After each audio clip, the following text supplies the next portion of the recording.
जय जगन्नाथ सांग माने मु टोना आपण मानकु स्वागत करुच्ची मो यूट्यूब चैनल टोना इन्फो हब को। आज आपण मानक पई रहिছে एक बहुत बड़ खुशी खबर। आसंता अगस्ट 9 तारिख रक्षाबंधन रे सुभद्रा योजनार तृतीय किस्ती टंका मिलिबो बोली उपमुख्यमंत्री प्रभाती परिडा कहिसंती। जेमिति आपण माने जानिचंती जे उपमुख्यमंत्री कहिसंती कोनोसी भी योग्य महिला सुभद्रा योजनारू बाद पड़िबे नाही, किंतु एबे मध्य आम राज्यर समस्त महिला ए योजना रे टंका पाई नांती। किछि महिला प्रथम किस्ती 5000 पाइछंती किंतु द्वितीय किस्ती पाई नांती। किछि प्रथम और द्वितीय पाई तृतीय को अपेक्षा करिछंती। राज्य रे एमिति भी महिला अछंती जो माने प्रथम द्वितीय और दुईटी जाक किस्ती ए पर्यंत पाई नांती। आज एई भिडियो रे जानिबे किभली सुभद्रा योजनार समस्त किस्ती आपण पाइबे।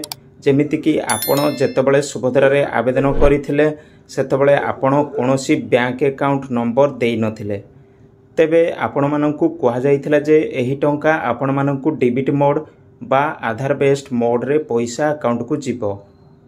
तेबे एही डेबिट मोड हेउची आपण माननको बैंक अकाउंट सहित डायरेक्ट बेनिफिशियरी ट्रांसफर होइथिबो, जहा द्वारा कि आपण समस्त सरकारी योजना टंका एही अकाउंट रे पाई परिबे।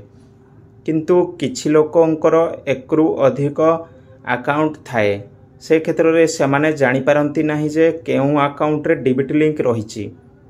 तेबे सेमाने जे कोनोसी गोटी अकाउंट रे डेबिट लिंक करिबाकू पड़िबो।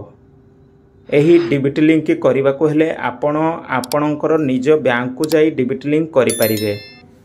एवं ध्यान रखिबे जे आपणकर आधार रे जेउ डिटेल्स रहिछि जेमिति कि ना बापांको ना और निज मोबाइल नंबर आपणको बैंक रे मध्य सही समान डिटेल्स रहिथिबा दरकार।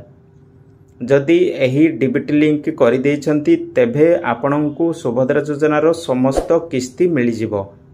एथिला आपण मानको पई एक छोटो इन्फॉर्मेशन।